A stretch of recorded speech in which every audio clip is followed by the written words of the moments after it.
बिस्मिल्लाहिर्रहमानिर्रहीम सल्लल्लाहु अला हबीबिही सय्यदिना मुहम्मदिन व आलिहि व सहबिही व बारिक वसल्लम अलैहि। अस्सलामु अलैकुम व रहमतुल्लाहि व बरकातुहू। तमाम अस्हाब मदारस से, मुंतज़िमीन से, मुहतमिमीन से मेरी दरख्वास्त है कि आप इहयाए हदीस में अपना किरदार अदा कीजिए। हम किस तरह अपने मदारस के अंदर फन हदीस पर काम कर सकते हैं और काम करवा सकते हैं,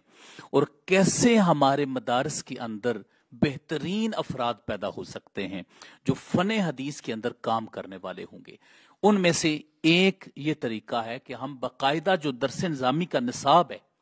उसके अंदर हम बाकायदा तौर पर कुतुब को उसका हिस्सा बना दें। मिसाल के तौर पर पहले हम अगर 2 किताबें पढ़ा रहे हैं, जिस तरह तफसीर मुसल्लल हदीस है या नुखबतुल फिक्र है, तो हम अपने हर साल के अंदर कोई ना कोई किताब उसमें शामिल कर दें। जिस तरह के आदाब के ऊपर अगर हम कोई किताब शामिल करना चाहते हैं तो अल जामिउल अखलाक रावी व आदाब सामे हम करें, ताकि हमें हदीस से मुतल्लक आदाब का इल्म हो जाए। फिर उसके बाद हम अल किफ़ाया को उसके अंदर शामिल कर सकते हैं, उसूल जरह व तादील को समझने के लिए, या फन हदीस से मुतल्लक मुख्तलिफ उसूल को समझने के लिए कर सकते हैं। मुहद्दिसीन किराम के अज़मत और रिफ़त और हदीस हासिल करने का मकाम मर्तबा के बारे में शर्फ व अस्हाबिल हदीस हम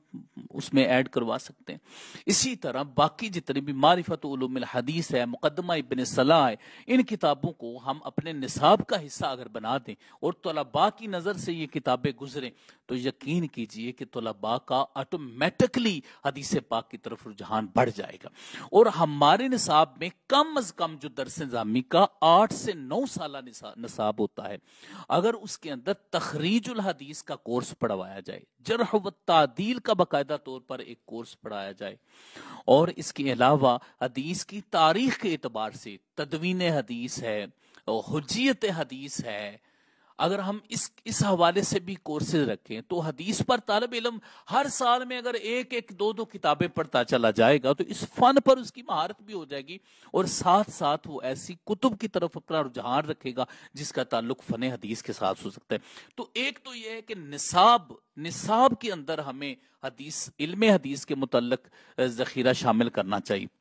और फिर उसके बाद साथ साथ जो हम पढ़ते चले जाएं उसमें फिर कुतुब व अस्माए रिजाल आएंगी। कुतुब व अस्माए रिजाल का हम तारुफ करवाएं, उनको बताएं कि ये अल कामिल फी दुआफाए रिजाल है, या इमाम ज़हाबी की किताबें हैं, ये तहजीबुल कमाल है, इमाम ज़हाबी की किताबें हैं, तारीख़ुल इस्लाम है, सियर आलाम नुबला है इमाम ज़हाबी की, मिज़ानुल एतदाल है, अल मुग़नी है, या इमाम मिज़्ज़ी की तहजीबुल कमाल जिसका भी मैंने जिक्र किया वो है, इब्ने हजर अस्क़लानी की किताबें तहजीबुत तहजीब है,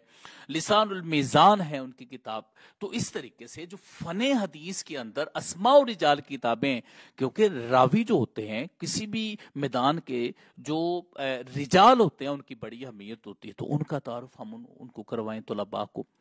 फिर उसके बाद जो दोरा हदीस की क्लासेस बाकायदा तौर पर आए, फिर सनद पर हम काम करें,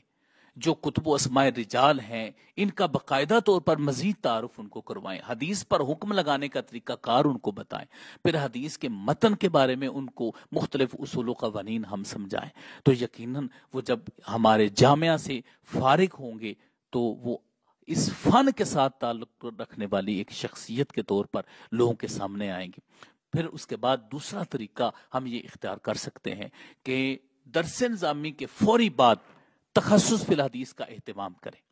उमूमी तौर पर हमारे तलबा यही समझते हैं कि बस हमने दरस निज़ामी कर लिया है तो मुकम्मल हो गया है, ये आलिम फाजिल का यही कोर्स है, इसके बाद अब किसी की ज़रूरत नहीं है। तो किसी भी चीज़ की स्पेशलाइजेशन उस फन में इंसान को बड़ी गहराई तक लेके जाती है, जिसकी वजह से इंसान कामयाब होता है। तो तखस्सुस फिल हदीस का आगाज़ बाकायदा तौर पर मदारस में आम किया जाए, जिस तरह तखस्सुस फिल फ़िक़्ह का एहतमाम किया जाता है, इस तरह तखस्सुस फिल हदीस का एहतमाम किया जाए और वहां पर तलबा को तैयार किया जाए। अच्छा, मदरसा के हवाले से अगर एक भी उस्ताद ऐसा हो जो इन फनून को जानता हो, तो वो बाकी भी तलबा तक इन फनून को बआसानी पहुंचा सकता है। मदारस के अंदर हदीस की लाइब्रेरी का होना, जदीद सॉफ्टवेयर्स का होना भी हमारे तलबा को बेहतर बना सकता है। हाँ, अगर कोई ये समझते हैं कि मदरसा में अभी ऐसे असातिज़ा की जरूरत है जो जदीद तरीकों से इल्म हदीस पर लोगों کی علم حدیث کی طرف رسائی کروا سکیں. اگر کوئی ایسے اساتذہ محسوس کر رہے ہیں کہ نہیں ہے تو ہم اس خدمت کے لیے حاضر ہیں. ہم آپ کے مدارس میں آئیں گے, مدارس میں آ کر 1 روزہ یا 2 روزہ کورس کریں گے اور باقاعدہ طور پر انشاءاللہ ہم طلباء کو تیار کریں گے الجرح و تعدیل کے میدان میں, تخریج الحدیث کے میدان میں, اور کتب و اسماء الرجال کا تعارف کروائیں گے ان کو باقاعدہ طور پر, علم حدیث کی کتب کا تعارف کروائیں گے. 1-2 روزہ کورس کے اندر طلباء کافی حد تک ان چیزوں کو سمجھ جاتے ہیں کہ فن حدیث کیا ہے اور اس کے اندر جو کتب ہیں ان کا تعارف کیا ہو سکتا ہے. تو اس طریقے سے دوسرا یہ ہے کہ ہمارے اگر مدارس کے اندر اسائنمنٹس کا اہتمام ہو جائے, موضوعات دے دیے جائیں ان کو, فلاں امام پر کام کر کے لاؤ, فلاں حدیث پر کام کر کے لاؤ, یہ ضعیف ہے, یہ کیا ہے, اس کی کیا حیثیت ہے, تو اس طرح بھی طلباء کا شوق جو ہے وہ حدیث پاک کی طرف ڈیولپ ہوگا. تو میں تمام منتظمین و محتممین سے درخواست کروں گا کہ مدارس کے اندر ان چیزوں کا باقاعدہ اہتمام کیا جائے, اور جو ہمارے مجلات ہمارے اداروں سے نکلتے ہیں ان کے اندر بھی اس طرح کے موضوعات کو ایڈجسٹ کیا جائے